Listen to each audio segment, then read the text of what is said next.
안녕하세요. 2025년 하늘의 묵상과 기도. 오늘은 2월 10일 월요일입니다. 먼저 이번 주 암송 구절 소리내어 외워보겠습니다. 그가 내게 이르되 다니엘아 두려워하지 말라. 내가 깨달으려 하여 네 하나님 앞에 스스로 겸비케 하기로 결심하던 첫날부터 내 말이 들으신 바 되었으므로 내가 내 말로 인하여 왔느니라. 다니엘 10장 12절 말씀. 계속해서 오늘의 묵상 말씀 다니엘 10장 1절로 3절까지 저와 함께 정독하겠습니다. 바사왕 고레스 3년에 한 일이 벨드사살이라 이름한 다니엘에게 나타났는데 그 일이 참되니 곧 큰 전쟁에 관한 것이라. 다니엘이 그 일을 분명히 알았고 그 이상을 깨달으니라. 그때에 나 다니엘이 세일의 동안을 슬퍼하며 세일에가 차기까지 좋은 떡을 먹지 아니하며 고기와 포도주를 입에 넣지 아니하며 또 기름을 바르지 아니하니라. 아멘.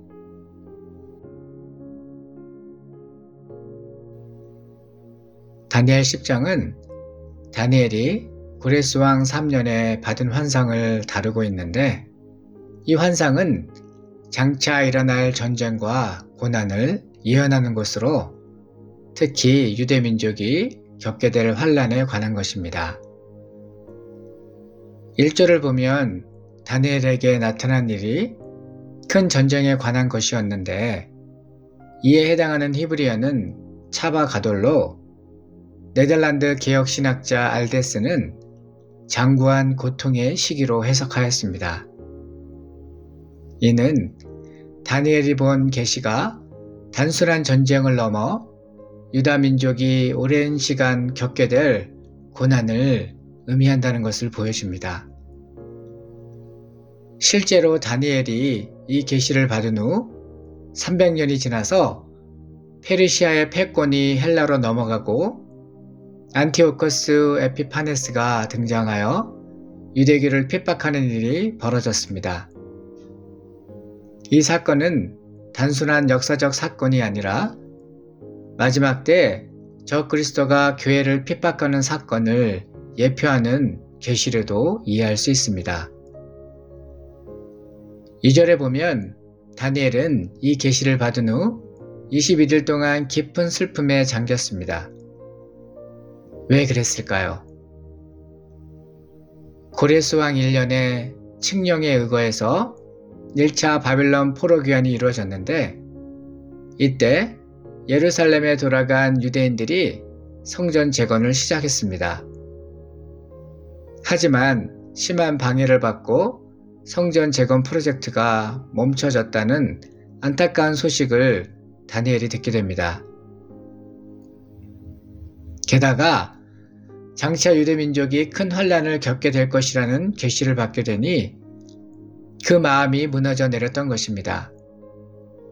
다니엘은 왜 이러한 일들을 하나님이 허락하시는지 도무지 하나님의 뜻을 알 길이 없어 깊은 슬픔에 잠기게 된 것이지요.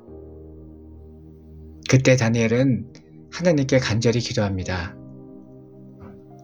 3절을 보면 그는 애통하며 오직 하나님께 집중했는데 그 슬픔이 얼마나 컸던지 좋은 음식과 인생의 낙을 거부한 채 애통하며 애끓는 기도를 하였던 것이죠. 그의 간구는 3주간 계속되었는데 다니엘은 자신의 기도가 즉시 응답되지 않는 것처럼 느꼈지만 포기하지 않고 하나님의 뜻을 구하는 기도를 계속했습니다. 결국 다니엘은 이스라엘과 열방을 향한 하나님의 선하시고 인지하신 뜻을 깨닫게 되었고 하나님의 구속사 가운데 자신이 감당해야 할 역할을 하게 됩니다.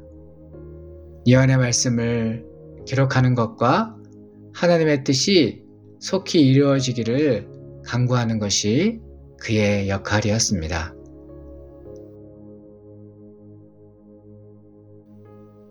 말씀을 묵상하는 시간입니다.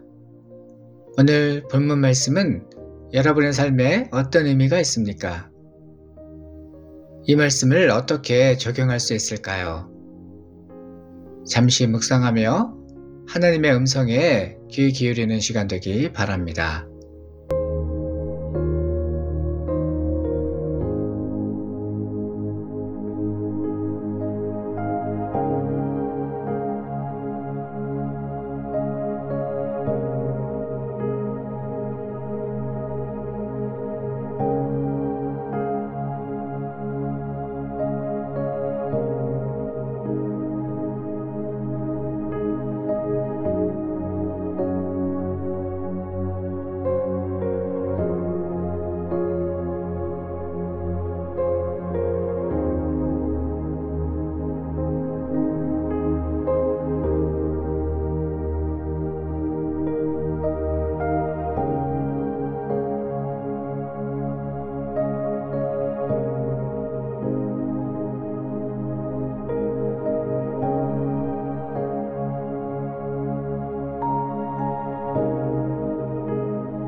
다니엘의 기도를 통해 우리가 얻는 교훈은 무엇일까요? 다니엘의 기도는 우리에게 중요한 세 가지 교훈을 줍니다. 첫째, 하나님은 우리가 포기하지 않고 지속적으로 기도하기를 원하십니다.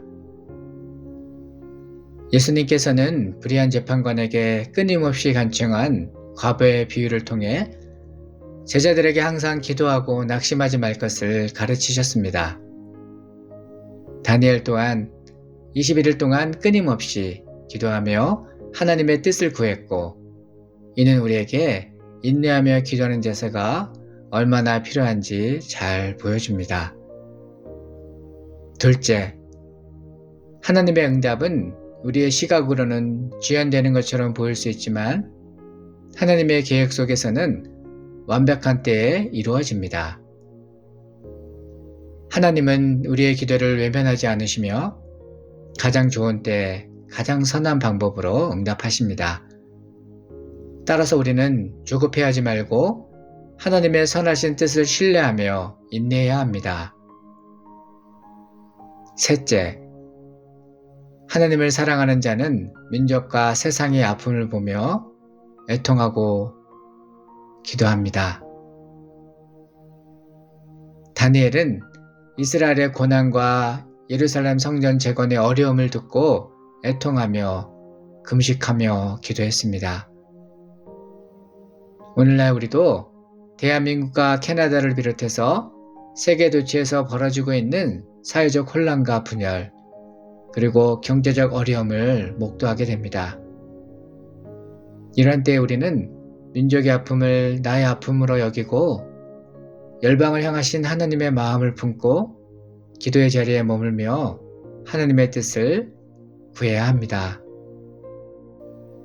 이러한 교훈을 기억하며 우리도 다니엘처럼 삶의 어려움 속에서 하나님께 더 가까이 나아가는 이 한 주간 되기를 소망합니다. 당신의 기도는 무엇입니까? 이 시간 다음의 기도 제목을 가지고 결단하며 기도하겠습니다.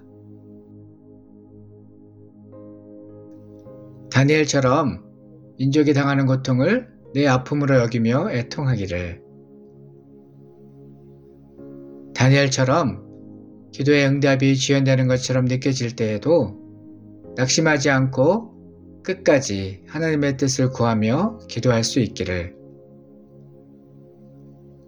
다니엘처럼 겸손과 절제의 태도로 하나님께 집중하기를,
계속해서 기도 책자에 나와 있는 중보기도 제목을 가지고 기도하기 원하는데요.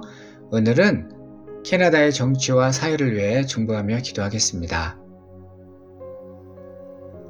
캐나다의 정치와 사회 각 분야의 리더들에게 하나님을 두려워하는 마음과 국민들을 존중하고 위하는 마음을 주시고 각 분야마다 참 믿음으로 주님을 따르는 크리스찬 리더들을 세워주셔서 선한 영향력을 끼칠 수 있게 하옵소서. 인본주의와 자유주의에 물들고 있는 캐나다의 사회적 분위기가 하나님의 말씀의 능력과 믿는 이들의 참된 신앙과 삶에 영향받아 거룩하게 변화되게 하옵소서. 백인들과 원주민들, 그리고 이민자들과 난민들, 이들 간의 갈등과 이로 인한 여러 사회적 문제들이 소통과 용서, 화해, 양보로 해결되게 하옵소서. 다 함께 기도하겠습니다.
하나님 아버지, 주님은 우리의 삶과 미래를 주관하시는 참 하나님이십니다. 때로는 이해할 수 없는 어려움과 고난이 우리 가운데 있지만 그 속에서도 낙심하지 않고 끝까지 하나님의 뜻을 구하며 하나님이 움직이실 때까지 기다리는 믿음이 우리에게 있기 원합니다. 또한 다니엘이 겸손히 마음을 겸비하여 하나님께 집중했던 것처럼 우리도 그렇게 주님만을 바라보며 주님께 집중하는 삶 살게 하옵소서. 우리의 뜻이 아니라 주님의 뜻이 이루어지기를 구하는 경건한 주의 백성 되게 하옵소서. 오늘도 우리를 붙드시고 주님의 말씀을 따라 살 수 있는 힘 주시기를 바라오며 예수님의 이름으로 기도합니다. 아멘.